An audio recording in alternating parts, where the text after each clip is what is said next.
He looked right into my eyes, the cold, empty eyes of the man who had once promised me the universe, and asked, "Have we met before?" while our 4-year-old son desperately hid behind my trembling legs.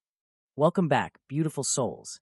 If you love heart-wrenching Omegaverse stories full of angst, secret families, and fated love that defies even memory, you are in the right place. Before we dive into today's emotional journey, please make sure to hit that subscribe button, leave a like, and tell me in the comments what you think will happen next. Your support helps me bring more of these stories to life. Now, let's get into the story. Part 1. The Scent of Forgotten Promises. The winter wind in the city of Silvercrest was always unforgiving, but it felt particularly cruel this morning. Elian pulled his worn, oversized wool coat tighter around his slender frame, doing his best to shield the small, bundled-up figure walking beside him. "Papa, is it much further?" A soft, crystalline voice asked from the depths of a bright red knitted scarf. Elian looked down, his heart doing the familiar, painful squeeze it did every time he looked at his 4-year-old son, Leo. The boy was a perfect, heartbreaking miniature of his alpha father. He had the same midnight black hair that stubbornly refused to lay flat, the same proud slope of his little nose, and most devastatingly, the exact same piercing, silver-gray eyes. Eyes that belonged to the heir of the biggest conglomerate in the country. Eyes that Elian hadn't looked into for 4 agonizing years. "Almost there, my little wolf," Elian murmured, forcing a warm, reassuring smile onto his face. He knelt down right there on the snowy sidewalk, adjusting Leo's little mittens. "You know we have to deliver these special pastries to the big glass building today. And then, I promise, we'll get the extra-large hot chocolate with the rainbow marshmallows." "Deal." Leo's eyes lit up, the cold momentarily forgotten. "Deal." As they resumed walking, Elian felt the familiar weight of exhaustion settling deep into his bones. Being an unbonded Omega was difficult enough in a society that constantly judged you. Being an unbonded Omega raising an alpha's child all alone, while working 2 minimum-wage jobs just to keep the heat on in their tiny apartment, was a daily battle for survival. But Elian would fight it 1,000,000 times over for Leo. His mind, entirely unbidden, drifted back to the day his entire world shattered into 1,000,000 irreparable pieces. For years ago, Elian had been the happiest Omega alive. He wasn't rich, and he certainly didn't come from a prestigious bloodline, but he had Julian. Julian Vance, the charismatic, fiercely protective alpha, who had defied his elite family's wishes just to be with him. They had been secretly living together in a cozy, sunlit apartment. Julian used to hold Elian close every night, burying his face in Elian's neck, intoxicating himself with Elian's natural scent of sweet vanilla and wild winter pine. "You are my mate, Elian. Ring or no ring, approval or no approval. I'm going to claim you properly by the end of this year." Julian had whispered against his skin the night before the accident. That was also the night Elian had discovered he was pregnant. He had planned a beautiful dinner to break the news. He had bought a tiny pair of baby shoes, wrapping them in a neat little box. But Julian never made it to dinner. The screeching tires, the shattered glass, the frantic phone call from the hospital. When Elian had rushed into the intensive care unit, his world stopped. Julian had survived a horrific multi-car pileup, but the severe traumatic brain injury had stolen something far more precious than his physical health. It had wiped his memory clean. The last 5 years of Julian's life, the years that contained every single moment of his love story with Elian, were simply gone. And Julian's mother, Evelyn Vance, a calculating, terrifyingly powerful woman, had seen her golden opportunity. Elian still remembered the sharp, stinging slap Evelyn had delivered to his cheek in the sterile hospital hallway. "He doesn't know you anymore, you pathetic little street rat," she had hissed, her alpha pheromones suffocating and venomous. "The doctors say his brain needs peace. If you force your way into his room, if you stress him with your delusions, you could cause permanent neurological damage. Is that what you want? To break my son completely?" And then came the threat. When Elian had tearfully confessed he was carrying Julian's pup, Evelyn's eyes had turned deadly. "If you ever breathe a word of this to the press or to Julian, I will unleash the best lawyers in the world. I will prove you are an unfit, destitute Omega. I will take that child from you the second it is born, and you will never see it again. Leave the city, disappear, or lose your baby." Terrified, grieving, and entirely alone, Elian had run. He had changed his last name, moved to the absolute worst district of the city where the elite never stepped foot, and quietly gave birth to Leo. He watched from the shadows, through cheap television screens and laundromats, as Julian Vance recovered, took over his father's empire, and became the untouchable, ruthless CEO of Vance Enterprises. The man on the screen was cold, calculating, and engaged to a beautiful, aristocratic Omega chosen by his mother. He wasn't Elian's Julian anymore. "Papa, we're here." Leo's enthusiastic tug on his hand snapped Elian back to the unforgiving present. He blinked away the phantom sting of tears and looked up. Towering above them was the Vance Enterprises headquarters, a monolithic structure of steel and tinted glass that pierced the gray winter sky. Elian's chest tightened, a wave of pure panic washing over him. His bakery boss had assigned him this massive catering delivery for a corporate board meeting, and Elian couldn't say no without risking his job. He had prayed, begged to whatever gods were listening, that he wouldn't run into him. It was a 70-story building. The chances of seeing the CEO in the lobby were astronomically low. "All right, stay close to me, Leo.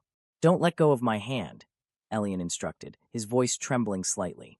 He balanced the 3 heavy boxes of artisanal pastries in one arm while gripping Leo's small hand with the other. They pushed through the revolving doors. The lobby was a cavernous space of pristine white marble, echoing with the sharp click-clack of expensive leather shoes and the hushed, urgent murmurs of the corporate elite.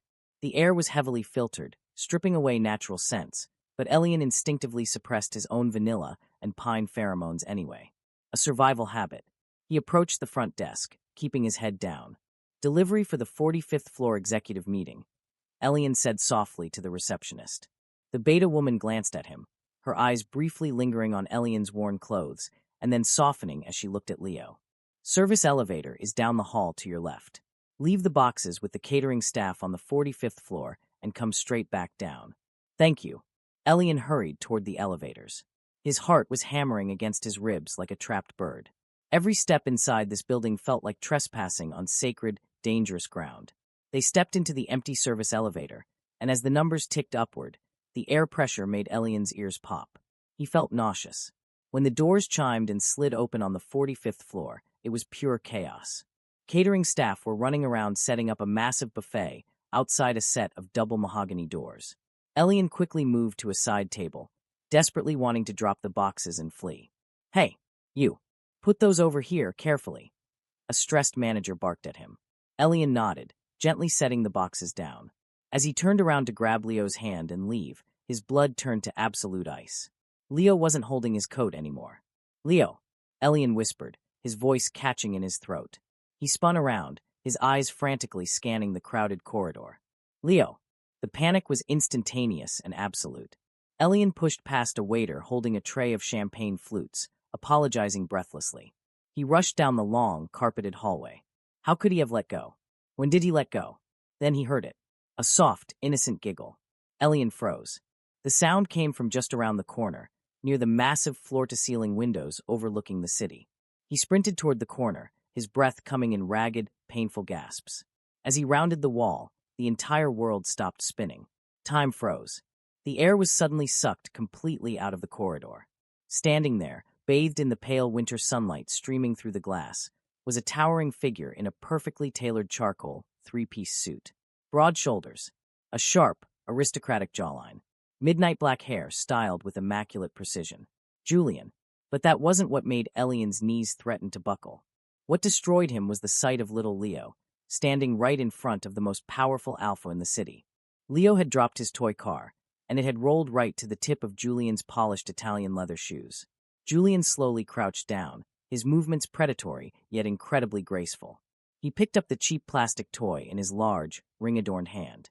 He looked down at the small boy in the red scarf. For a terrifying, endless second, the powerful alpha and the tiny child just stared at each other. Silver-gray eyes locked onto identical silver-gray eyes. The resemblance was so striking, so undeniably visceral, that it felt like a bomb going off in the quiet hallway. Elian couldn't breathe. He couldn't move. He was entirely paralyzed by the sheer terror of his nightmare coming to life. Julian tilted his head, his usually cold, emotionless expression flickering with something entirely unreadable. A strange, heavy furrow appeared between his brows. He looked at the toy, then back at Leo. "You dropped this little one," Julian's voice rumbled. It was deeper than Elian remembered. Rougher. It sent a violent shiver straight down Elian's spine. Leo smiled brightly, entirely unafraid of the imposing alpha whose sheer presence was making other executives in the distance lower their heads in submission. "Thank you, mister." Leo chirped, reaching out to take the car. Before Julian could say another word, Elian finally found his legs. Survival instinct, primitive and blinding, took over. Leo! Elian gasped out, rushing forward and dropping to his knees. He grabbed his son by the shoulders, pulling the boy flush against his chest, shielding him from the alpha's gaze. He kept his head bowed, his chin practically touching his chest, staring desperately at the carpet. I am so sorry, sir. He got away from me. It won't happen again. We are leaving right now. Elian's voice was shaking so violently he barely recognized it. He hoisted Leo into his arms, keeping the boy's face pressed into his neck. He didn't dare look up. If he looked up, Julian would see him. Julian would see the Omega he had once sworn to love forever. Elian turned on his heel, desperate to escape. Wait. The single word cut through the air like a physical whip. It was a command. An alpha command heavily laced with authority, demanding absolute obedience. Elian stopped dead in his tracks. His heart was beating so fast it actually hurt. He heard the slow, deliberate footsteps of expensive leather approaching him from behind. Every step felt like a hammer striking Elian's fragile reality. Julian stopped just inches behind him. The proximity was overwhelming. The sheer, suffocating aura of the dominant alpha enveloped them both. And then it happened. In his panic, Elian had lost control of his scent blockers. The stress, the terror, the overwhelming proximity to his former mate caused his natural omega pheromones to spike violently. The rich, sweet scent of warm vanilla mixed with the crisp, sorrowful undertone of wild winter pine flooded the small space between them. Behind him, Elian heard a sharp, sudden intake of breath. Julian stumbled back half a step. The alpha's hands suddenly went to his temples, a low, pained groan escaping his lips. The scent. It was hitting his damaged neurological pathways like a freight train, forcing locked doors in his mind to violently rattle. Elian squeezed his eyes shut, a single tear escaping and tracking down his cheek, soaking into Leo's red scarf. He had to run. He had to run right now. But before Elian could take a step, a large, warm hand clamped down firmly on his shoulder, the grip ironclad but strangely trembling. Turn around, Julian whispered, his voice stripped of all its previous corporate ice, replaced by a ragged, desperate confusion. Turn around and look at me. Elian's breath hitched. Slowly, agonizingly, with Leo clutched tightly to his chest, he turned to face the man who had forgotten him. Julian's silver eyes widened as they locked onto Elian's face. He looked right into Elian's eyes, the eyes of the man who had once promised him the universe, and a look of profound, agonizing bewilderment crossed his handsome features. Have we? Julian's voice cracked, his gaze dropping to Leo, then shooting back up to Elian's tear-filled eyes. Have we met before? End of Part 1. Part 2. Echoes of a Shattered Mind. Have we met before? The question hung in the sterile, filtered air of the 45th floor, heavier than lead. Julian's silver eyes were wide, searching Elian's terrified face with a desperate, almost manic intensity. The alpha's large hand was still clamped on Elian's shoulder, the heat of his touch seeping through the cheap fabric of Elian's worn coat. Elian felt as though the floor was actively dissolving beneath his feet. His breath hitched in his throat, a pathetic, strangled sound. He doesn't know. The realization was a fresh blade twisting in an old, unhealed wound. Julian was looking at him, really looking at him, breathing in the scent of vanilla and winter pine that used to be his favorite drug, and his conscious mind drew a complete blank. But his alpha instincts hadn't forgotten. Julian's chest was heaving beneath his immaculately tailored charcoal suit. The dominant, usually deeply suppressed alpha aura radiating from him was spiraling out of control, flooding the corridor with the sharp, overwhelming scent of crushed cedar and incoming thunderstorms. It was a scent of confusion, of a fiercely protective instinct awakening without a target. And no, Elian stammered, his voice so fragile it sounded like breaking glass. He instinctively pulled Leo tighter against his chest, burying the boy's face into his neck so Julian couldn't see those identical silver eyes for another second. No, sir. You are mistaken. We have never met. Julian flinched at the word sir. His hand on Elian's shoulder trembled, and a low, guttural growl vibrated deep within his chest, a sound born not of anger, but of profound, agonizing cognitive dissonance. His head throbbed violently. Flashes of unnameable emotions, of sunlight hitting soft honey-colored skin, of a laugh that sounded like wind chimes, bombarded his fractured memory. But there were no faces, no names, just an agonizing void. You're lying, Julian whispered, his voice rough, slipping into the commanding register of an alpha demanding truth from an omega. You're sent. I know you're sent. Why is my head? Why does it feel like this? Julian suddenly staggered back, releasing Elian's shoulder to press the heels of his hands against his temples. A sharp hiss of pain escaped his lips. The sudden influx of Elian's distressed pheromones was acting like a master key, trying to force open a welded-shut door in Julian's brain. It was the only opening Elian was going to get. Driven by pure, blinding maternal terror, Elian didn't hesitate. He clutched his 4-year-old son, spun around, and ran. He didn't care about the corporate etiquette. He didn't care about the catering boxes he had abandoned. And he certainly didn't care about the stunned whispers of the executives who were watching their unflappable CEO double over in apparent agony. "Wait. Stop," Julian commanded, his voice echoing down the hallway. But Elian was already sprinting. His worn sneakers slapped against the plush carpeting as he threw himself around the corner, lunging for the service elevators. By some absolute miracle, the doors were still open, a janitor just pushing a cart inside. "Going down. Please, going down." Elian gasped, practically throwing himself and Leo into the corner of the small metal box. He frantically mashed the ground floor button with a trembling finger. "Hey, careful there," the beta janitor muttered, surprised by the sudden intrusion. Down the hall, Elian could hear the heavy, frantic thud of Julian's footsteps. He was giving chase. The supreme CEO of Vance Enterprises was actually running down the hall. "Hold the doors." Julian's voice roared, a sound so laced with pure, unadulterated alpha dominance that the beta janitor immediately froze, his hand instinctively reaching out to block the doors from closing. "No, please," Elian begged, tears finally spilling over his eyelashes.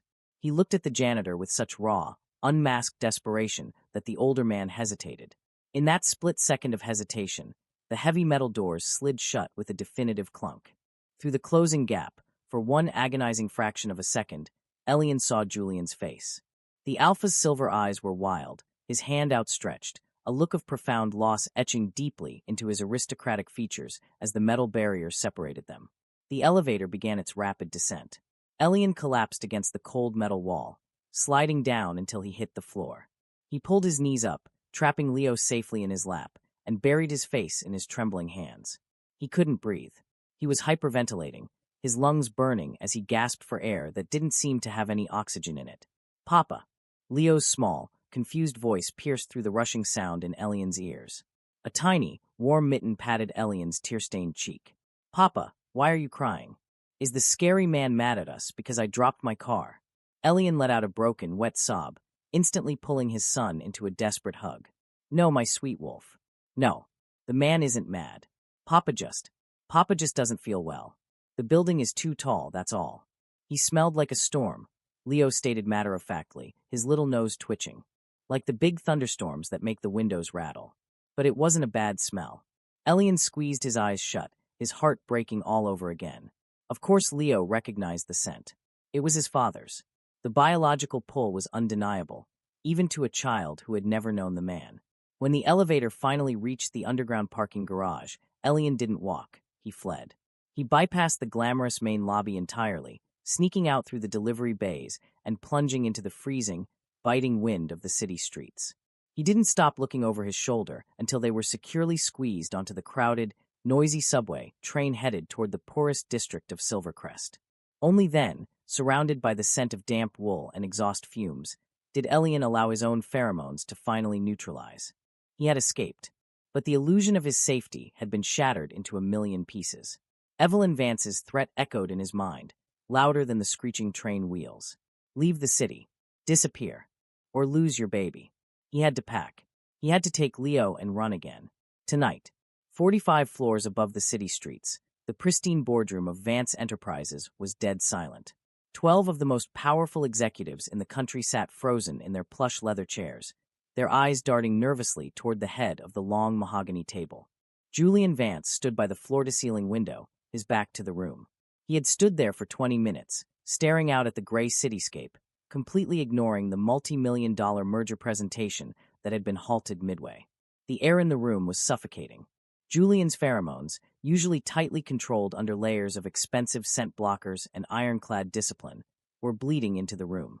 It was a suffocating pressure of raw dominance, mixed with a restless, violent agitation. None of the alphas in the room dared to speak. The betas were physically sweating, and the sole Omega executive had quietly excused herself 10 minutes ago, unable to bear the oppressive atmosphere. Julian. The soft, aristocratic voice belonged to Eleanor Croft, Julian's fiancée. She was a high society Omega, handpicked by Julian's mother. She was beautiful, poised, and smelled of expensive artificial roses. She placed a carefully manicured hand on Julian's arm. "Darling, the board is waiting. You've been staring out the window since you came back from the hallway. Are you feeling unwell? Should I call your neurologist?" Julian flinched at her touch. For a terrifying moment, the scent of artificial roses made his stomach churn violently.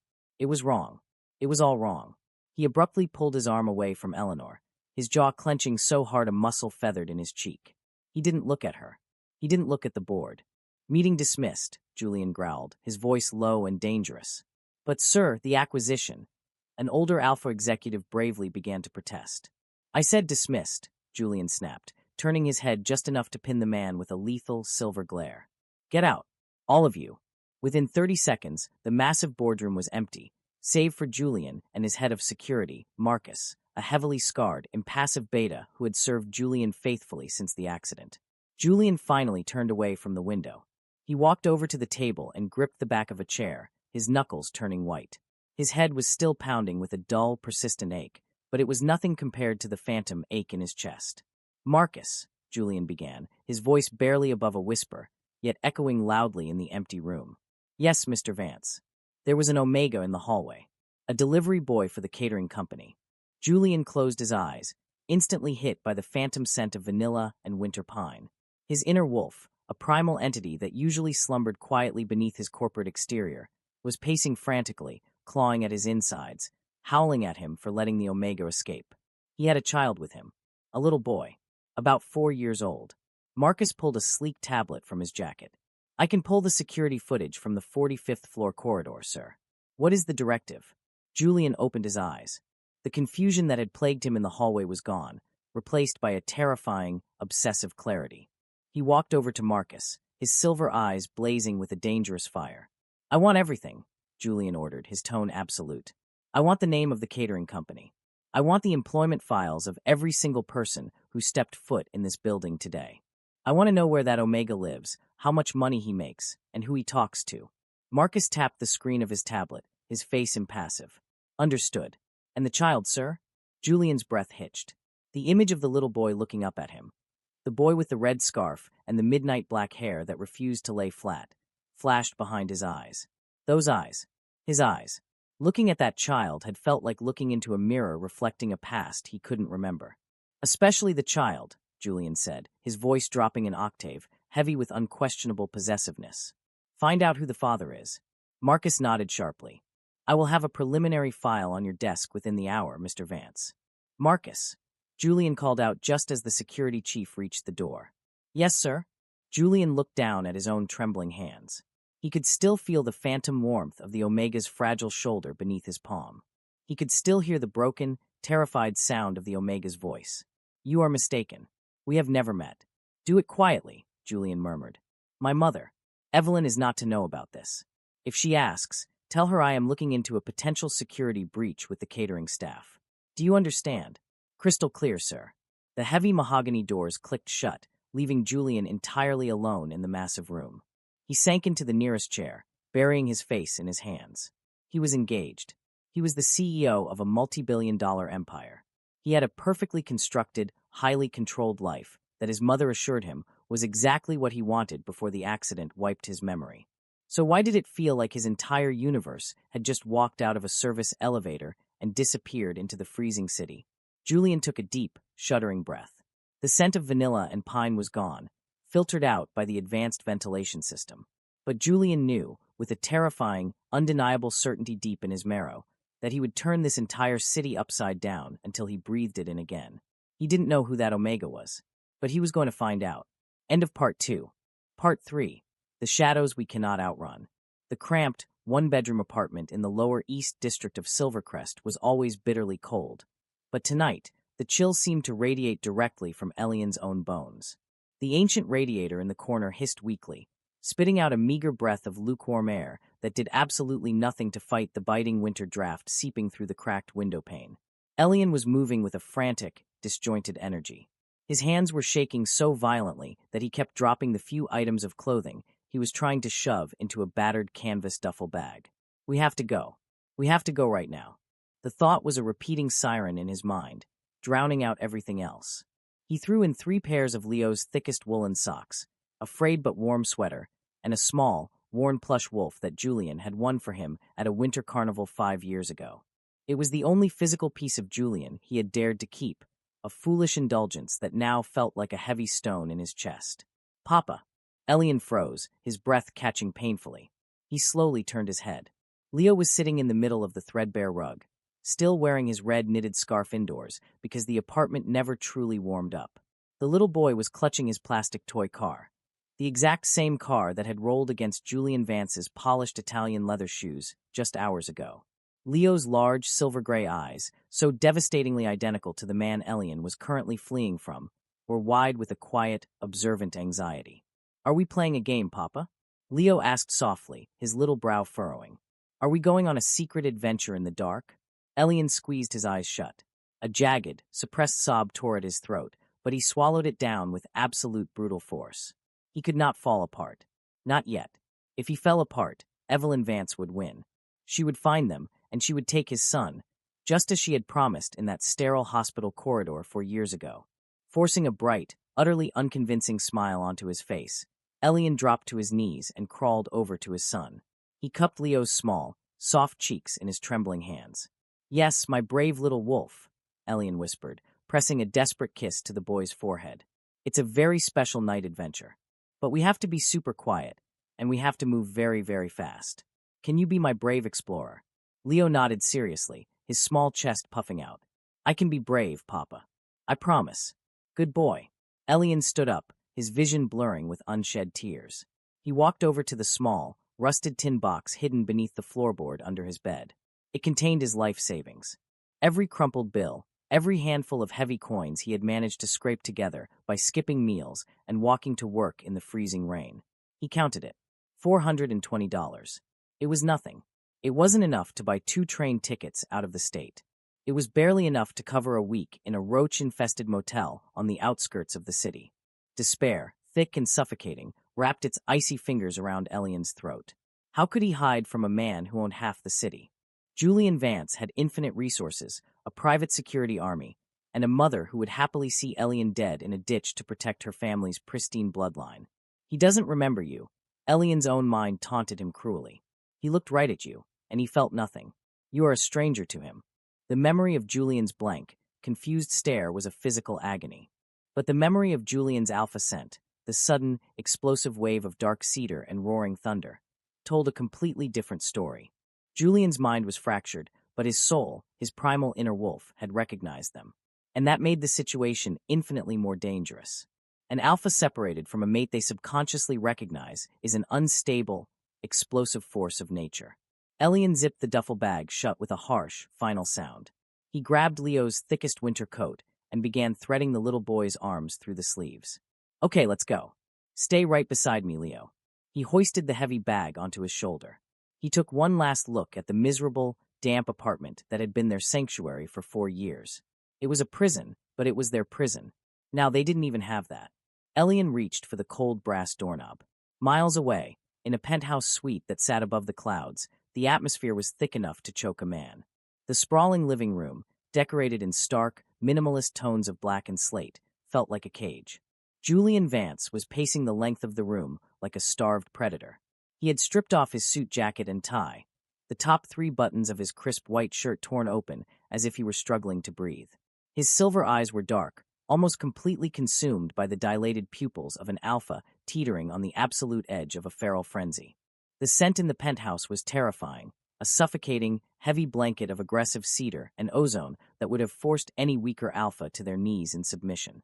On the glass coffee table sat a slim, manila folder. Marcus, the head of security, stood silently near the private elevator doors, his posture rigid. He was a beta, mostly immune to the crushing weight of alpha pheromones, but even he looked pale.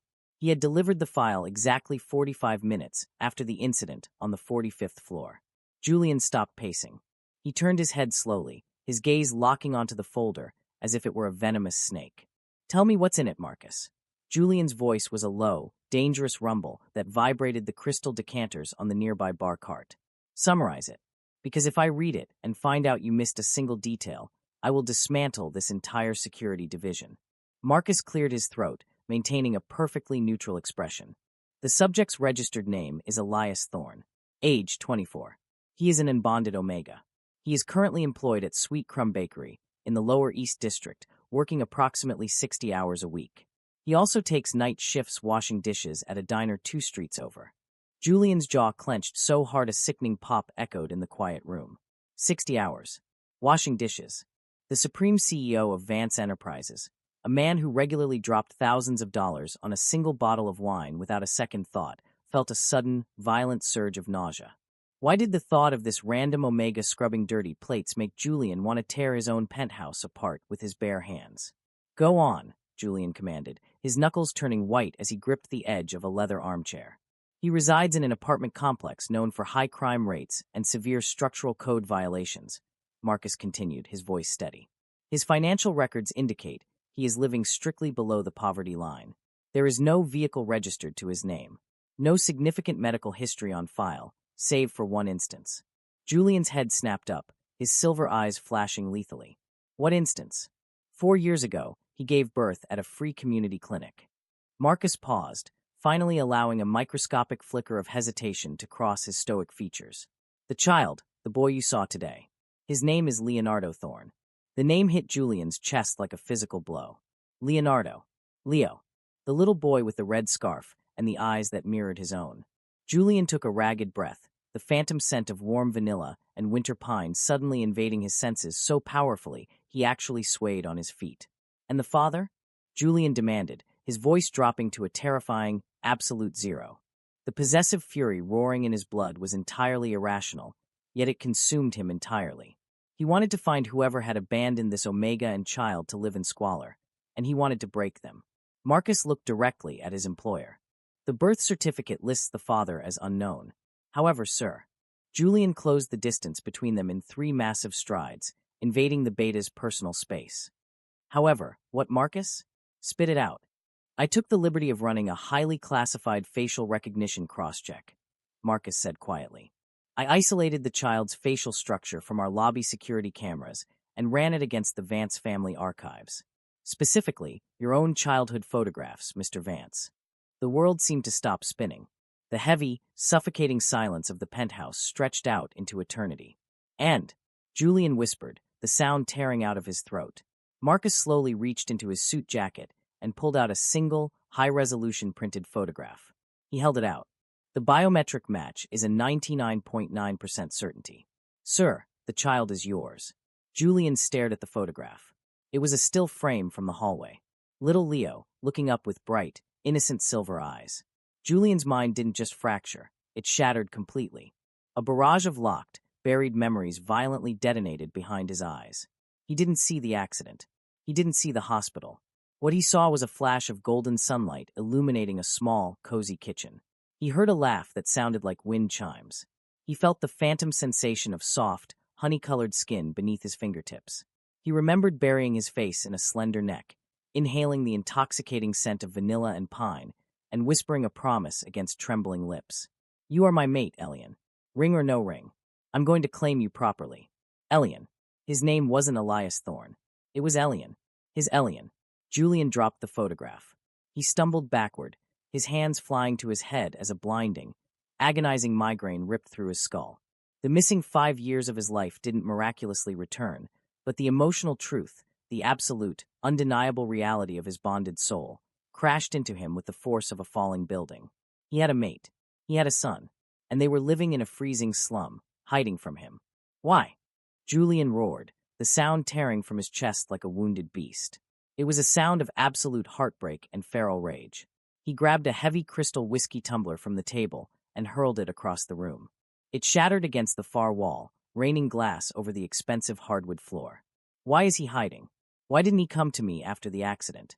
Why did he change his name? Marcus remained perfectly still amidst the destruction. I do not have the answers to those questions, sir. But I must inform you that my surveillance team reported movement at the subject's address 10 minutes ago. He is packing bags. He is attempting to flee the city. The words acted like a bucket of ice water thrown directly over Julian's raging inferno. Flee the city. Elian was running away. Again, Julian's alpha instincts, fully awakened and screaming for his mate, took total, terrifying control. All logic, all corporate restraint, all the carefully constructed facades of Julian Vance, the untouchable CEO, evaporated into thin air. He was no longer a businessman. He was a predator who realized someone was trying to steal what belonged to him. Julian snatched his car keys from the counter.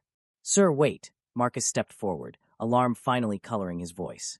"The Lower East District is incredibly volatile at this hour. Allow me to dispatch a security extraction team. We can have them brought here quietly and safely. If you or your men go anywhere near my Omega, I will end you," Julian snarled, his eyes glowing with an unnatural, lethal silver light. The sheer density of his pheromones forced Marcus to take a physical step back, gasping for air.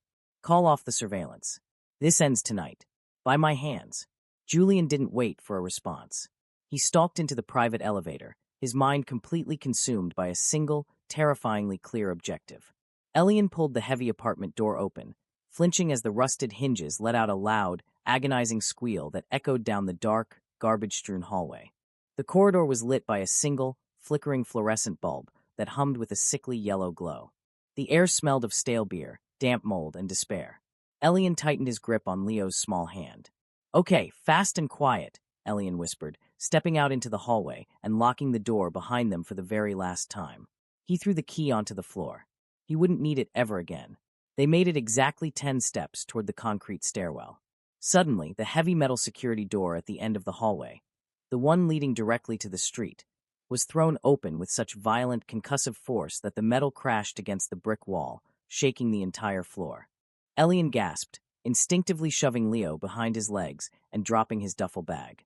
His heart hammered against his ribs like a trapped bird. In this district, a violently open door at midnight usually meant only one thing: violence.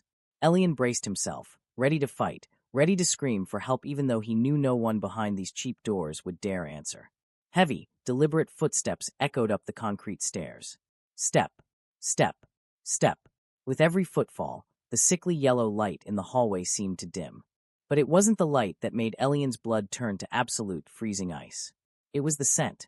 Before the figure even emerged from the shadows of the stairwell, the heavy, suffocating scent of dark cedar and roaring thunder completely swallowed the hallway. It was so thick, so overwhelmingly dominant, that it felt like the air pressure in the corridor had doubled. Elian's knees buckled slightly, his Omega biology instantly recognizing and reacting to the supreme authority of the approaching Alpha. No. No, please God, no. Elian couldn't breathe. He couldn't move. He was completely paralyzed by terror. How had he found them so fast? How was it even possible? A tall, broad-shouldered figure stepped out of the stairwell shadows and into the flickering yellow light. Julian Vance looked nothing like the immaculate, emotionless CEO from the 45th floor. His expensive suit jacket was gone. His white shirt was unbuttoned at the collar, the fabric wrinkled. His midnight black hair, usually perfectly styled, was a chaotic mess, falling over his forehead in jagged waves. He looked wild. He looked feral. He looked exactly like the man who had loved Elian fiercely in the dark, 5 long years ago. Julian slowly raised his head. His silver eyes locked onto Elian. The intensity in Julian's gaze was lethal. It pinned Elian to the wall without a single physical touch. There was no confusion in those eyes anymore. The blank stare of the amnesiac was gone, replaced by a raging, possessive inferno that burned so bright it terrified Elian to his very core. Julian's chest heaved. He breathed in deeply, his nostrils flaring as he took in the distressed scent of vanilla and pine, mixing with the damp, moldy air of the hallway. He looked at the discarded duffel bag on the floor. He looked at little Leo, who was peering nervously from behind Elian's shaking legs. Then, Julian looked back at Elian's terrified, tear-streaked face. The silence stretched, pulling tight until it felt like the tension would physically snap. Julian took one slow, deliberate step forward, entirely cutting off the only path to the stairwell. He tilted his head, his voice dropping to a terrifyingly soft, gravelly whisper that sent a violent shudder down Elian's spine. "Where exactly do you think you're going, Elian?" End of Part 3. Part 4. The Cage of Cedar and Thunder. The sound of his name, his real name, spoken in that voice that haunted both his sweetest dreams and his darkest nightmares, hit Elian harder than a physical blow. "Elian." Not Elias Thorne. Not the invisible, impoverished Omega scrubbing dishes in the back of a greasy diner. But Elian. Julian's Elian. For 4 agonizing years, no one had said that name with love. Evelyn Vance had spat it at him like a curse word in the hospital. Since then, he had buried that name deep inside himself, a gravestone over a life that was over.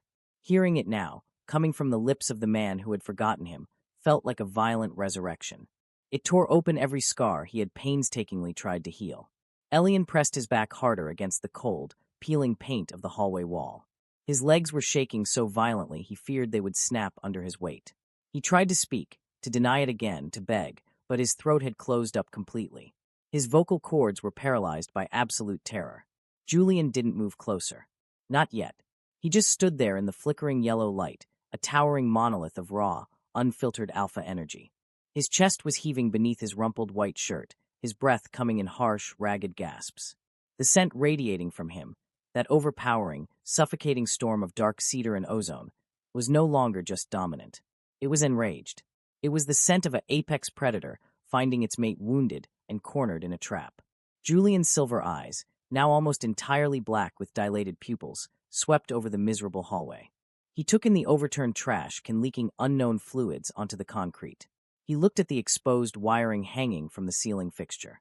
He looked at the flimsy wooden door of Elian's apartment, a door that any half-decent alpha could kick down without breaking a sweat.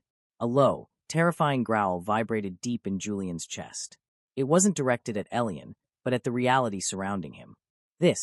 Julian's voice was a jagged whisper, thick with disbelief and a fury that made the very air crackle. This is where you've been? For 4 years. Elian flinched violently at the tone. He instinctively tried to make himself smaller, curling his shoulders inward. He felt Leo's small hands clutching the fabric of his cheap jeans tightly from behind.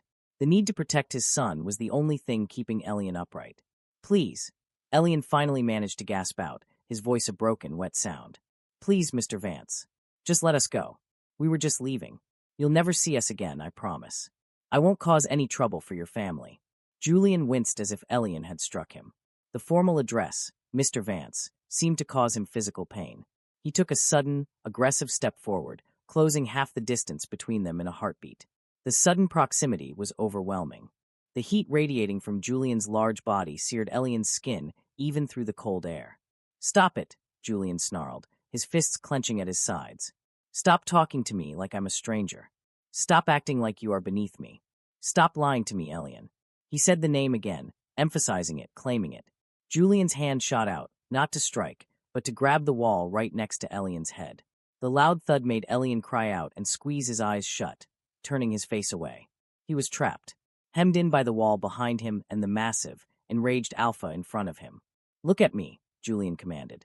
His voice was no longer the icy, corporate baritone of the CEO. It was raw, desperate, and threaded with a terrible agony. When Elian didn't immediately obey, Julian leaned in closer, his lips brushing against the shell of Elian's ear. The intimate contact sent a shockwave of confusing, devastating pleasure mixed with terror straight through Elian's core. I said, look at me, Elian. Trembling uncontrollably, tears leaking from his tightly shut eyes, Elian slowly turned his head. He forced his eyes open. He found himself inches away from Julian's face. And what he saw there shattered his heart all over again. Julian wasn't just angry. He was devastated. Beneath the feral alpha rage, there was a profound, bottomless well of confusion and pain in those silver eyes. I saw the photo, Julian whispered, his voice cracking. He raised his other hand, his fingers hovering shakily just millimeters from Elian's wet cheek, as if afraid that touching him would make Elian disappear like smoke. Marcus, he showed me the biometric match. The boy. Leo. At the sound of his name, Leo peeked out from behind Elian's legs. The little boy looked up at the giant, scary man who smelled like a thunderstorm. Leo wasn't crying. He was watching with the same intense, observant intelligence that Julian possessed. Julian's gaze dropped to his son. The rage in his scent instantly evaporated, replaced by a thick, heavy wave of sorrow and an almost painful longing. He has my eyes, Julian murmured, more to himself than anyone else. He looked back at Elian, his expression tortured. He is mine, isn't he? Tell me the truth. For once in the last 4 godforsaken years, Elian, look me in the eye and tell me the truth. Elian sobbed openly now, unable to hold it back any longer. The weight of the secret he had carried alone for so long was crushing him. He nodded frantically, his whole body shaking with the force of his confession. Yes, Elian choked out. Yes. He's yours. He's your son, Julian. Hearing the confirmation, even though he already knew it, seemed to break something fundamental inside Julian. He let out a ragged breath that sounded like a sob caught in his chest. He closed his eyes for a second, leaning his forehead against the wall next to Elian, his massive frame shuddering. For years, Julian whispered into the cold plaster. I have missed 4 years of his life. I don't know his birthday. I don't know his favorite color. I don't know the sound of his laugh. He pulled back, his silver eyes blazing with renewed, agonizing fury. Why? Why did you keep him from me? Why did you run? Did you hate me that much after the accident? Did my forgetting you hurt you so badly that you decided to punish me like this? The accusation stung Elian worse than the cold. No, Julian, no, I never hated you. I loved you more than my own life. Elian cut himself off, biting his lip hard enough to taste blood. He couldn't say it. He couldn't say he still loved this man who was engaged to someone else. Then why? Julian demanded, grabbing Elian's shoulders now. His grip was firm, bordering on painful, but not abusive. It was the grip of a desperate man trying to anchor himself to reality. Why are you living in this hellhole? Why are you washing dishes to feed my son when I have enough money to buy this entire city? Explain it to me, Elian. Make me understand, because my brain feels like it's on fire. Elian looked up into those desperate silver eyes. He saw the fractured mind of the man he adored, trying desperately to piece together a puzzle that was missing half its pieces. Julian didn't remember the threats. He didn't know what his mother had done. You don't remember, Elian whispered, fresh tears spilling down his cheeks. Julian, you don't remember anything. You don't remember us. You don't remember the apartment with the sunroom. You don't remember proposing to me the night before the crash. Julian went completely still. His hands on Elian's shoulders tightened spasmodically. I proposed. His voice was barely audible. Yes, Elian wept. And the next day, the accident. When I came to the hospital, your mother was there. At the mention of Evelyn Vance, a shadow passed over Julian's face. Even with his memory gone, his subconscious relationship with his controlling, manipulative mother was complicated. What did she do? Julian's voice dropped to a lethal, freezing temperature. The storm scent returned, sharper and deadlier than before. She told me you had forgotten me, Elian confessed, the words tumbling out now in a rush of pain. She said if I tried to see you, I would cause permanent brain damage. She said I was a pathetic street rat who would ruin your recovery. Elian looked down, unable to meet Julian's gaze. And when I told her I was pregnant, she said she would take my baby away. She said she would use all your money, all your lawyers, to prove I was unfit. She promised me I would never see my child again if I didn't disappear. Silence fell over the filthy hallway. A silence so heavy it felt suffocating. Julian didn't move. He didn't breathe. He just stared at Elian's bent head. Slowly, the horror of what Elian was saying sunk in. His mother. His own flesh and blood. She had seen his pregnant, grieving mate in a hospital corridor and had threatened to steal his child. She had condemned them to 4 years of poverty and fear to protect her precious family image. A fury unlike anything Julian had ever experienced in his life, alpha or otherwise, erupted in his veins. It was a cold, devastating rage that burned away the last remnants of his confusion. He didn't remember proposing. He still didn't have the movie-reel memories of their life together. But looking at Elian now, shivering, terrified, broken by years of sacrifice made solely to protect their son from Julian's own family, Julian's soul knew. His inner wolf knew. This Omega belonged to him. This child belonged to him. And he had failed them completely. Julian slowly released Elian's shoulders. He stepped back, giving Elian room to breathe for the first time. The look on Julian's face was terrifying in its absolute resolve. The chaotic, emotional alpha was gone. In his place stood the ruthless, unstoppable CEO who crushed competitors without blinking. But this time, his ruthlessness was directed outward, at the world that had hurt what was his. Evelyn did this, Julian stated flatly. It wasn't a question. Elian just nodded miserably, wiping his wet face with his sleeve. I was just trying to protect Leo. I'm sorry, Julian. I was so scared. I didn't have any money. I didn't have anyone to fight her. You had me, Julian growled, self-hatred lacing his tone. You should have had me. But you didn't know me. Elian cried out. I know you now, Julian said. He reached down and grabbed the handle of the shabby canvas duffel bag, lying on the filthy floor. He lifted it easily, as if it weighed nothing. Elian panicked. "What are you doing?" "That's our." "We are leaving," Julian interrupted, his tone brokering no argument. He turned his gaze to Leo, who was still clinging to Elian's leg. Julian slowly crouched down until he was eye level with his son. The large, powerful alpha made himself look as non-threatening as possible. He extended a large hand slowly toward the boy. "Hello, Leo," Julian said, his voice softening into a deep, gentle rumble that Elian hadn't heard in years. Leo looked at the hand, then up at Elian, seeking permission. Elian, still dazed and terrified, gave a tiny, jerky nod. Leo slowly released Elian's leg. He stepped forward and placed his tiny, mitten-clad hand into Julian's massive palm. The contact sent a visible jolt through Julian's entire body. He closed his eyes for a second, savoring the connection, the undeniable biological pull of his offspring.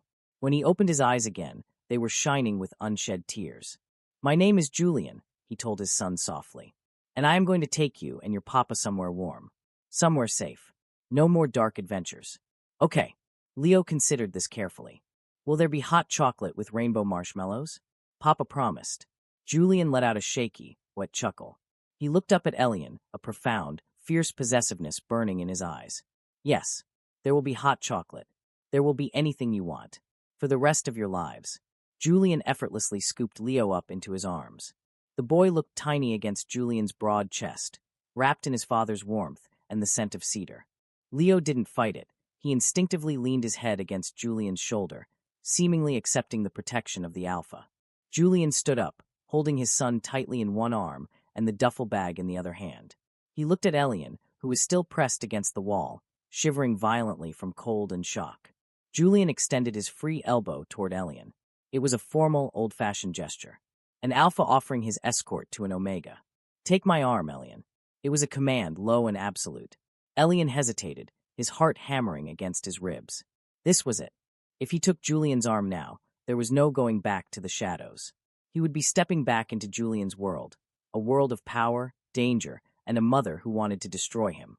And he would be doing it with a man who still didn't remember loving him. "Julian, I can't," Elian whispered, terrified. "Your mother, your fiancée, the press, it will destroy your life." Julian's expression hardened into stone. His silver eyes burned with a terrifying, icy fire. "Let them try," Julian snarled softly. "Let anyone try to come between me and my family ever again. I will burn this entire city to the ground to protect you." He stepped closer, invading Elian's space until their bodies were almost touching. "Now, take my arm." Trembling, overwhelmed, and with absolutely no fight left in him, Elian reached out. His small, cold hand wrapped around Julian's forearm, feeling the rock-hard muscle beneath the fine fabric of the shirt. Julian instantly pulled Elian tight against his side, shielding him from the cold draft of the hallway. The trio, Alpha, Omega, and their secret child, stood together for the first time in 4 years. Without another word, Julian turned and led them toward the stairs, away from the squalid apartment, away from the life of fear and hiding, and into the terrifying unknown of the night. End of Part 4. Part 5, The Gilded Cage and the Phantom Life. The transition from the freezing, violently terrifying hallway of the slums to the insulated, heavily armored interior of the black SUV was so jarring it gave Elian a physical case of whiplash. The heavy door slammed shut behind them with a solid, airtight thud, instantly cutting off the howling winter wind and the distant sirens of the lower East District. Inside, it was a completely different universe. The air was thick with the rich scent of expensive leather, the silent hum of a V12 engine, and the overwhelming, suffocatingly protective aura of the Alpha sitting right beside him. Julian had placed little Leo squarely between them on the expansive back seat. The 4-year-old, entirely exhausted by the late hour and the sheer emotional toll of the night, had almost instantly melted into the plush upholstery. Within seconds, Leo's head lolled sideways, coming to rest against Julian's muscular thigh. Julian went entirely rigid. Elian watched, his heart in his throat, as the ruthless, untouchable CEO of Vance Enterprises looked down at the small child leaning against him. Julian's large, scarred hands hovered over Leo for a terrifying second, as if he didn't know what to do, as if he were afraid his touch would break the boy.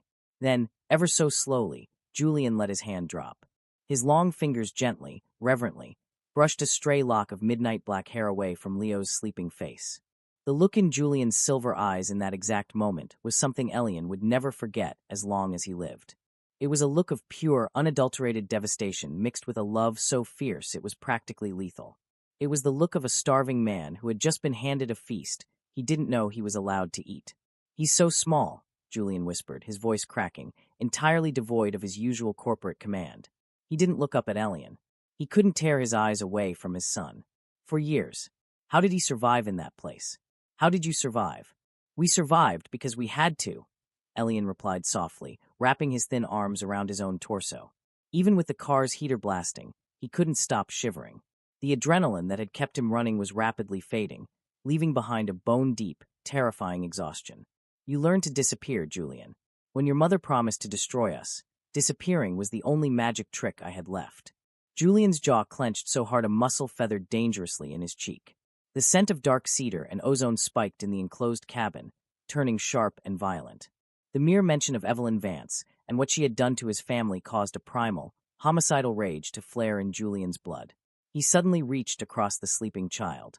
His large, warm hand enveloped both of Elian's freezing ones. Elian flinched, instinctively trying to pull away. The contact was too much. It was too intimate, too reminiscent of a past Julian couldn't even remember. "Julian, don't. Your hands are like ice," Julian interrupted, his grip tightening just enough to keep Elian from pulling away, his thumb rubbing soothing circles over Elian's raw, red knuckles. "You are freezing, you are trembling, and you look like you haven't slept a full night since the day I crashed that car." Julian finally tore his gaze away from Leo and looked directly into Elian's eyes. The raw intensity there made Elian's breath hitch. "I know I don't remember." Julian's voice was a ragged, desperate whisper in the quiet car. "I know my mind is broken, Elian. I know I am looking at you right now, and I cannot picture the apartment we shared. I cannot hear the words I said when I proposed to you. It is a void. A black, agonizing void." A single tear slipped down Elian's cheek. Hearing it spoken aloud, the confirmation that their beautiful history was truly dead to Julian's conscious mind, was a knife twisting in his chest. "But," Julian continued, shifting closer, the sheer gravitational pull of his alpha presence enveloping Elian entirely. "My soul never forgot you. When you released your scent in that hallway today, my inner wolf nearly tore my chest open trying to get to you. Looking at you hurts, Elian. It physically hurts because every instinct I have is screaming that you belong to me, that I am supposed to protect you, and that I failed you." Julian brought Elian's hands up to his face, pressing his lips against Elian's frozen knuckles. The kiss was burning hot. "You will never have to disappear again. Do you understand me? I don't care about the press. I don't care about my mother. I will tear my own empire down to the foundation before I let anyone make you feel afraid again." Elian closed his eyes, a broken sob escaping his lips. He wanted so desperately to believe it. He wanted to melt into Julian's chest, to let the alpha take the crushing weight of the world off his shoulders. But reality was a cruel, unrelenting master. "You're engaged, Julian," Elian whispered into the quiet space between them, dropping the bomb that had been ticking in his head since he saw the news on a laundromat TV months ago. "You are engaged to Eleanor Croft. You have a life. A perfect, high-society life that your mother built for you." Julian froze. He slowly lowered Elian's hands. The warmth in the car seemed to plummet instantly. "That life is a lie," Julian stated, his voice turning to absolute, unforgiving ice. "It is a stage play orchestrated by a woman who manipulated a man with a brain injury. There is no wedding, Elian. Not anymore." Before Elian could process the absolute finality in Julian's tone, the SUV began to decelerate. They drove down a massive concrete ramp, the heavy security gates of the Vance Enterprises residential tower parting for them like the Red Sea. They pulled into a private, brightly lit underground garage that looked more like a high-tech vault than a parking lot. Marcus, the ever-silent beta head of security, opened the door before the vehicle had fully settled. "We are secure, Mr. Vance. The private elevator has been locked down. Only your biometrics can access the penthouse floor," Marcus reported smoothly. Julian didn't wait. He carefully scooped Leo up, the boy letting out a soft, sleepy murmur and burying his face deeper into Julian's neck. Julian stepped out of the car and turned, extending his hand to Elian once more. Elian stepped out into the pristine garage. He looked down at his scuffed, mud-stained sneakers, his faded jeans, and the cheap, oversized coat. He had never felt more like an intruder in his entire life. He was a ghost from a forgotten past, stepping into a world made of diamonds and steel. They walked to the private elevator. Julian pressed his hand against a glowing blue glass panel. The doors slid silently open. The ride up to the 70th floor was agonizingly quiet. Elian watched the floor numbers tick upward on the digital display, feeling the change in air pressure. Every floor took him further away from the gritty reality he knew, and closer to a cage made of gold. When the doors opened, Elian actually stopped breathing. The penthouse was not a home. It was a museum of wealth and cold, calculated power. It was massive, encompassing the entire top floor, with floor-to-ceiling windows offering a dizzying, panoramic view of the sparkling city of Silvercrest below. The floors were dark, polished wood, the furniture sharp angles of black leather, slate, and chrome. But what struck Elian the most was the smell, or rather, the complete lack of it. There was no scent of life here. No warmth. No cooking, no worn blankets, no lingering scent of an Omega. The entire massive space smelled sharply of artificial air purifiers, expensive aftershave, and the underlying oppressive, lonely scent of an unbonded alpha's cedar and ozone. It was the physical manifestation of Julian's amnesia, a vast, beautiful, empty void. Julian carried Leo directly through the massive living room, down a long corridor, and pushed open the door to a guest bedroom that was larger than Elian's entire apartment. Elian hovered nervously in the doorway. He watched as the terrifying Alpha, a man who could destroy corporate rivals with a single phone call, gently pulled back the heavy silk duvet. Julian laid his son down with the utmost care, expertly removing Leo's scuffed little boots and the red knitted scarf. Julian stood by the edge of the bed for a long time, just watching the steady rise and fall of the boy's chest. The stark contrast between the child in cheap, worn clothes and the luxurious silk bedding was heartbreaking. "He's safe," Julian murmured, stepping back and walking toward Elian in the doorway. "No one can get past the security downstairs. The glass is bulletproof. He is untouchable here." Elian nodded numbly. "Thank you. Don't thank me for doing what a father is supposed to do," Julian said bitterly, closing the bedroom door quietly behind them. They were standing in the hallway, the silence of the massive penthouse suddenly deafening. For the first time all night, they were entirely alone, without the immediate threat of the slums or the distraction of Leo. The air between them instantly thickened, the magnetic, inescapable pull of their biology roaring to life. Julian looked at Elian, really looked at him. Without the heavy coat, Julian could see exactly how fragile Elian had become. The Omega was exhausted to his very marrow. "You need to sleep," Julian commanded softly, his alpha instincts surging, desperate to provide, to shelter. "There are other rooms. You can shower. I can have Marcus bring up clothes." "I don't want your clothes, Julian," Elian finally snapped, the stress and the sheer surreal horror of the night suddenly boiling over. He backed away from Julian, his hands flying up defensively. "I don't want this penthouse. I don't want bulletproof glass. Don't you understand? I don't belong here." Julian's eyes narrowed, a flash of hurt quickly masked by dominant authority. "You belong with me. You don't even know me," Elian cried out, his voice echoing in the cavernous hallway. "You look at me and you see a blank space. You see a biological imperative. You feel your alpha instincts screaming at you because I am the mother of your child, but you do not know me. You don't know my favorite book. You don't know how I take my coffee. You don't know the jokes we used to laugh at." Tears were streaming down Elian's face now, hot and angry. "I lost the love of my life 4 years ago in that car crash. You might have his face, Julian, and you might have his voice, but my Julian is dead, and I am trapped in a nightmare where a stranger is trying to lock me in a glass tower." The words hit Julian like a barrage of physical blows. He physically staggered back a step. The pain that tore across his aristocratic features was so raw, so utterly devastating, that Elian instantly regretted screaming. Julian's breathing turned ragged. He looked down at his own hands, the hands that couldn't remember touching the man he loved. "You're right," Julian whispered, his voice shattered. "You are absolutely right. I am a stranger. I am a ghost inhabiting my own body." He slowly looked up, his silver eyes shining with unshed tears, the feral alpha completely gone, leaving only a broken, desperate man. "But I am begging you, Elian," Julian's voice broke. He took a slow, agonizing step forward, not to intimidate, but to plead. He dropped to his knees right there on the polished hardwood floor. Elian gasped, his hands flying to his mouth in shock.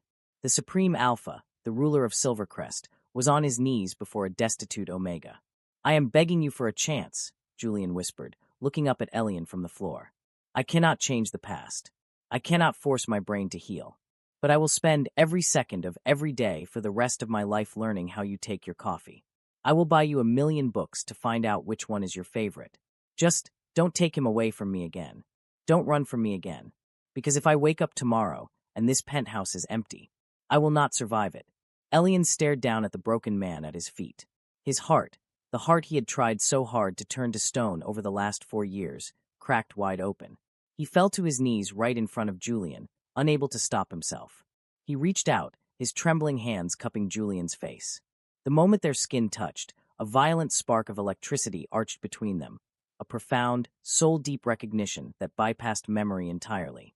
Julian let out a ragged sob, his massive arms instantly coming up to wrap around Elian's waist, burying his face in Elian's neck, inhaling the desperate, sweet scent of vanilla and winter pine. For a long, suspended moment, the world stopped. They were just two broken halves of a whole, clinging to each other in the wreckage of their stolen lives. Ding! The soft, cheerful chime of the private elevator arriving at the penthouse floor cut through the emotional climax like a gunshot. Julian's head snapped up. His eyes went from devastatingly vulnerable to lethally dark in a fraction of a second. The scent of vanilla and pine was instantly obliterated by a tidal wave of violently aggressive cedar and ozone. Nobody had access to this floor. Nobody except Marcus, who would never dare intrude, and the elevator doors slid open. Standing in the foyer, illuminated by the harsh overhead lights, was a tall, strikingly elegant Omega woman. She wore a flawless, cream-colored designer coat, her blonde hair perfectly coiffed. She held a silver key card in her manicured hand, an emergency override card. Eleanor Croft, Julian's fiancée. Eleanor stepped out of the elevator, a polite, concerned smile already forming on her lips. Julian, darling, Marcus wouldn't answer his phone, and the board is absolutely frantic about your sudden departure. I was so worried that your migraines had returned. Her perfectly modulated voice died in her throat. Eleanor stopped dead in her tracks. Her polite smile completely vanished, replaced by an expression of pure, unadulterated shock. She was looking down the long hallway. She was looking at the undisputed, terrifying alpha CEO of Vance Enterprises, on his knees on the floor. And then, her Omega senses caught the scent. Eleanor's eyes widened in horror. It wasn't just the scent of another Omega. It was the scent of a distressed, terrified, and deeply intertwined Omega. It was the scent of a mate. Julian. Eleanor breathed, her voice trembling, her eyes darting to the small, poorly dressed man frozen in Julian's arms. What? Who is that? What is happening here? Julian didn't hesitate. He didn't explain. He didn't apologize. He stood up, his movements fluid and terrifyingly predatory. In one seamless motion, he grabbed Elian and pulled the smaller man entirely behind his own massive frame, physically shielding Elian from Eleanor's sight. Julian squared his broad shoulders toward his fiancée. The atmosphere in the penthouse turned instantly toxic. A low, vibrating growl. A sound so primal and dangerous it rattled the expensive crystal glasses on the distant bar cart, ripped from Julian's chest. Get out, Julian commanded, his silver eyes flashing with absolute, homicidal fury. Get out of my home, Eleanor. Now. End of Part 5. Part 6. The storm breaks, the sun rises. Get out. The two words did not just echo in the cavernous, opulent foyer of the penthouse. They seemed to physically alter the air pressure in the room. Julian Vance didn't raise his voice. He didn't have to. The sheer, terrifying density of his alpha command was an invisible shockwave that struck Eleanor Croft with the force of a physical blow. Eleanor stumbled backward, the heel of her designer stiletto catching on the marble floor. Her perfectly manicured hand flew to her throat as she gasped for air, completely suffocated by the violent, roaring scent of dark cedar and ozone that Julian was projecting. It was a scent designed by nature to protect a mate, to ward off any and all threats, and right now, Julian's primal instincts had classified his own fiancée as a threat. Julian, Eleanor whispered, her voice trembling violently. The polished, high-society facade she had worn for years was instantly shattered. She looked past Julian's broad, immovable shoulders, trying to catch a glimpse of the small, shivering man he was shielding so fiercely. Julian, please. What are you doing? I am your fiancé. We have an alliance. A merger. There is no merger, Julian snarled, his voice dropping to a low, lethal register that made the heavy glass windows seem to vibrate. He didn't move an inch, keeping Elian completely tucked behind him, his large hand gripping Elian's wrist like a lifeline. There is no alliance. There is no wedding. The contract is dissolved as of this exact second. You can't do that. Eleanor cried out, panic finally replacing her shock. Your mother will destroy you. The board will pull their support. You are having an episode, Julian. Your brain injury. My brain, Julian interrupted, his silver eyes blazing with a cold, terrifying clarity, has never been clearer. For 4 years, I have lived in a fog orchestrated by my mother and enabled by you. I know you don't love me, Eleanor. You love the Vance Empire. You love the power. But this man... Julian's voice cracked for a fraction of a second as he squeezed Elian's wrist gently. This Omega is mine. He has always been mine. And if you do not step back into that elevator right now, I will personally ensure the Croft family is bankrupt before sunrise. Eleanor stared at the alpha in front of her. The realization hit her, cold and absolute. The man she had been engaged to, the distant, polite, emotionless CEO, was gone. In his place stood a feral, fiercely possessive alpha who would gladly burn the world down to protect the Omega hiding behind him. Tears of humiliation and defeat welled in Eleanor's eyes. She didn't say another word. She turned on her heel, swiped her override card with a shaking hand, and stepped back into the private elevator. The heavy metal doors slid shut, sealing her away. The silence that rushed back into the penthouse was deafening. Julian didn't move immediately. He stood rigid, his broad chest heaving as he fought to bring his violently spiked pheromones back under control. Behind him, Elian was trembling so hard his teeth were practically chattering. The sheer emotional whiplash of the last 10 minutes, from the freezing slums to the golden cage to the confrontation, was pushing Elian's exhausted body to its absolute limit. Slowly, Julian turned around. The lethal rage in his eyes vanished the instant his gaze fell upon Elian. "She's gone," Julian whispered, his voice incredibly soft. He reached out, his large hands gently cupping Elian's pale, tear-stained face. "She's gone, Elian. You are safe." Elian let out a broken, wet sob, his hands flying up to grip Julian's wrists. "Julian, your mother. She will find out. Eleanor will call her. Evelyn will come here. She will take Leo." "Let her come," Julian said, his thumb brushing away Elian's tears. The absolute lack of fear in Julian's voice was the most terrifying and comforting thing Elian had ever heard. "This is my tower. This is my empire. She has no power here anymore." As if summoned by the very mention of her name, a harsh, shrill alarm suddenly pierced the quiet of the penthouse. It wasn't the elevator chime. It was the emergency security override from the ground floor. Julian's head snapped toward the communication panel on the wall. A red light was blinking furiously. Marcus's voice, tight with unprecedented stress, crackled over the intercom. "Mr. Vance, we have a severe security breach. Evelyn Vance has bypassed the lobby lockdown with a private security team. She bypassed my men. She is in the secondary elevator, heading to the penthouse floor now." Elian's blood turned to absolute ice. The nightmare was here. The monster who had condemned him to 4 years of hell, the woman who had threatened to steal his child, was rising in the elevator. Elian instinctively pulled away from Julian, backing toward the hallway where Leo was sleeping, his maternal instincts screaming at him to grab his child and run. But there was nowhere to run. They were 70 floors in the air. "Elian, look at me," Julian commanded, stepping quickly to block Elian's path to the hallway. He gripped Elian's shoulders firmly. "I am not the broken man in the hospital bed anymore. I am not the amnesiac she controlled. I am the CEO of Vance Enterprises, and I am your alpha. Stay behind me." Before Elian could reply, the secondary steel doors at the far end of the living room burst open. Evelyn Vance stepped into the penthouse like a queen descending upon a rebellion. She was a terrifyingly elegant alpha woman in her late 50s, wearing a sharp crimson suit. Behind her stood 4 massive, heavily armed private security contractors. Evelyn's sharp, calculating eyes immediately locked onto Julian, and then, with devastating precision, they slid to the small, poorly dressed Omega trembling behind him. A cruel, victorious smile twisted Evelyn's lips. "I see the rat has finally crawled out of the gutter." Elian flinched, the venom in her voice triggering a deeply ingrained trauma response. He curled into himself, fighting the urge to fall to his knees and beg her not to take Leo. Julian stepped forward, entirely obscuring Elian from his mother's view. The air in the penthouse instantly turned incredibly toxic as Julian's dark cedar scent violently clashed with Evelyn's sharp, suffocating scent of burning embers. It was a battle of alphas, a dominant struggle so intense it made the armed guards behind Evelyn step back nervously. "You are trespassing in my home, Evelyn," Julian stated. His voice was completely devoid of emotion. It was the voice of an executioner.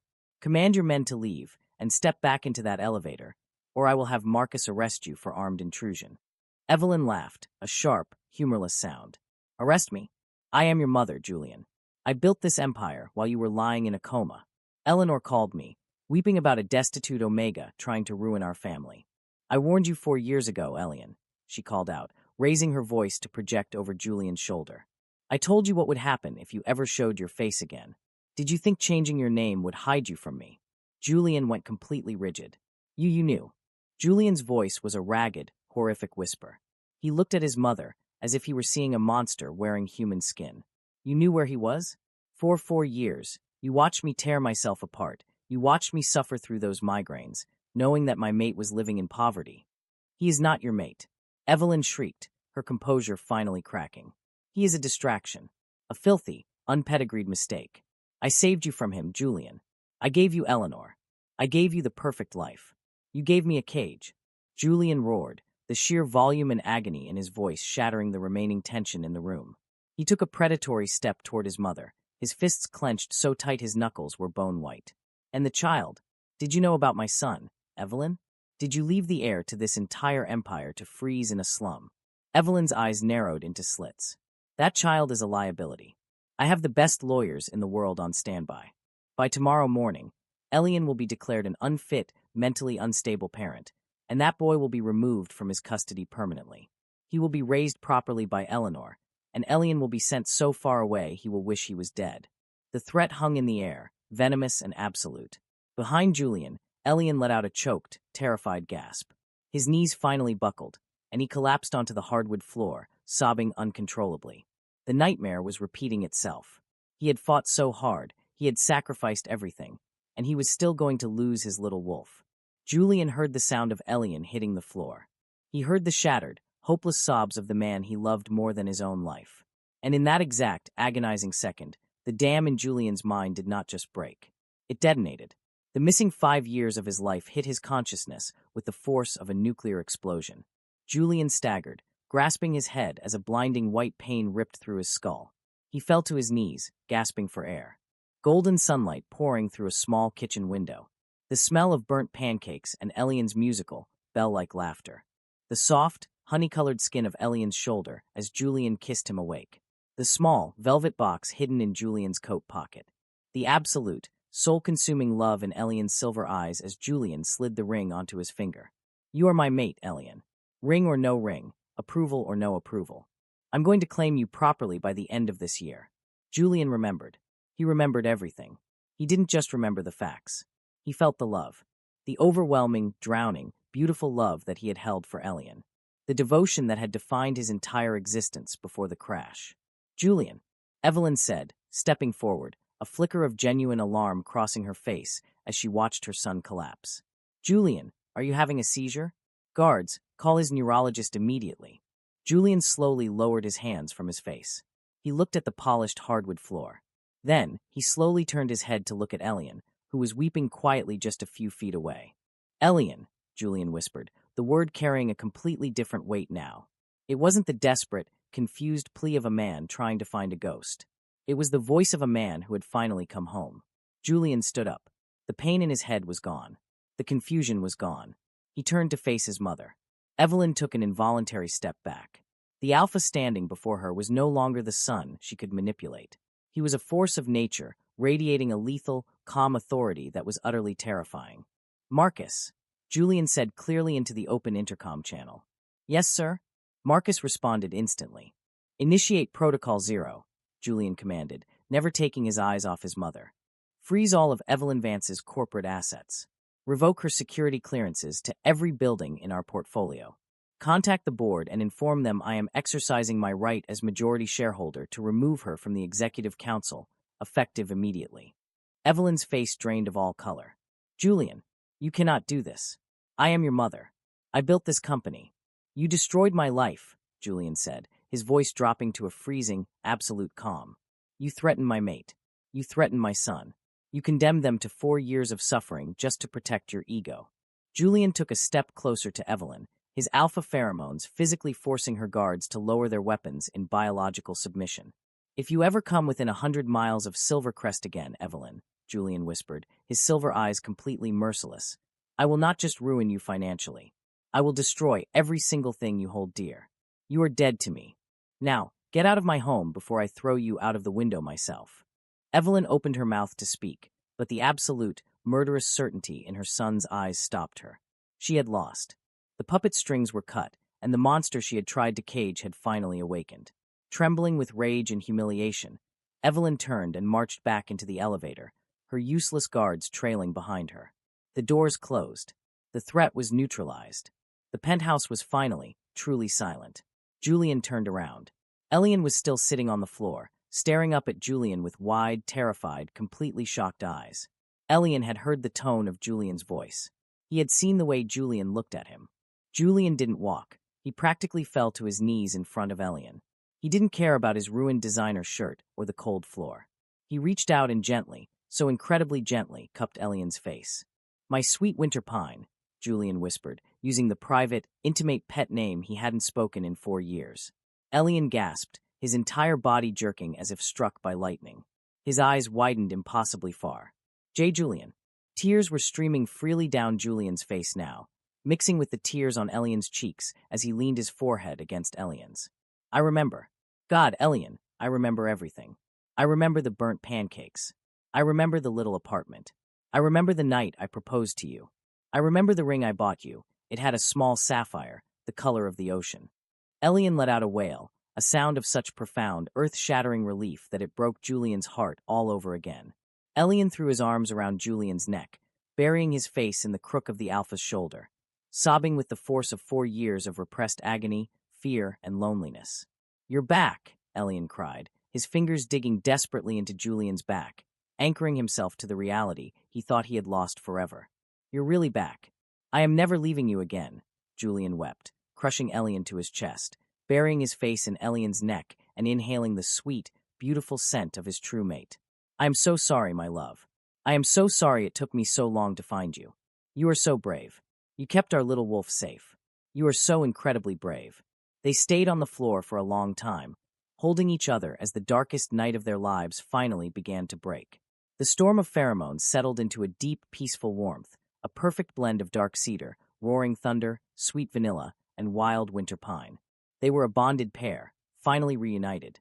Hours later, the first rays of the morning sun pierced through the massive floor-to-ceiling windows of the penthouse, painting the dark wood floors in brilliant shades of gold and orange.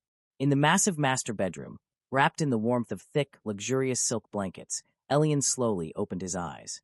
For a terrifying second, instinct took over. He panicked, thinking he was back in the freezing apartment, dreading the sound of the hissing radiator. But then a heavy, muscular arm tightened securely around his waist, pulling his back flush against a broad, scorching hot chest. "Good morning." A deep, gravelly voice rumbled against Elian's ear, sending a shiver of pure delight down his spine. Elian turned over slowly. Julian was looking at him, his silver eyes soft, adoring, and completely clear. The dark circles under Julian's eyes were still there, a testament to the emotional warfare of the night, but the torment that had haunted him was entirely gone. "Good morning," Elian whispered back, reaching up to trace the line of Julian's jaw with a trembling, disbelieving finger. "Is this real?" Julian leaned in and kissed him. It was a slow, devastatingly tender kiss, a promise sealed in breath and touch. "It's real. I'm here. You're here." Suddenly, the heavy mahogany door of the bedroom creaked open. Both men turned their heads. Standing in the doorway, wearing his oversized, frayed pajamas and clutching his stuffed wolf, was Leo. The little boy rubbed his eyes with a tiny fist, looking around the massive, unfamiliar room until his gaze landed on the bed.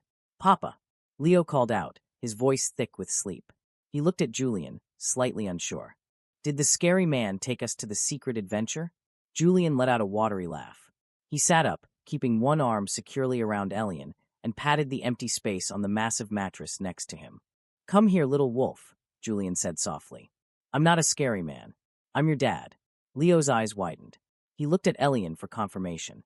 Elian, crying tears of pure, unadulterated happiness, nodded eagerly. "Yes, Leo. It's true. He's your dad."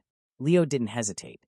He scrambled up onto the high bed, crawling over the expensive silk sheets, and launched himself directly into Julian's broad chest. Julian caught him effortlessly, wrapping both of his massive arms around his son, burying his face in Leo's messy black hair. Elian watched them, the two most important pieces of his soul, finally together.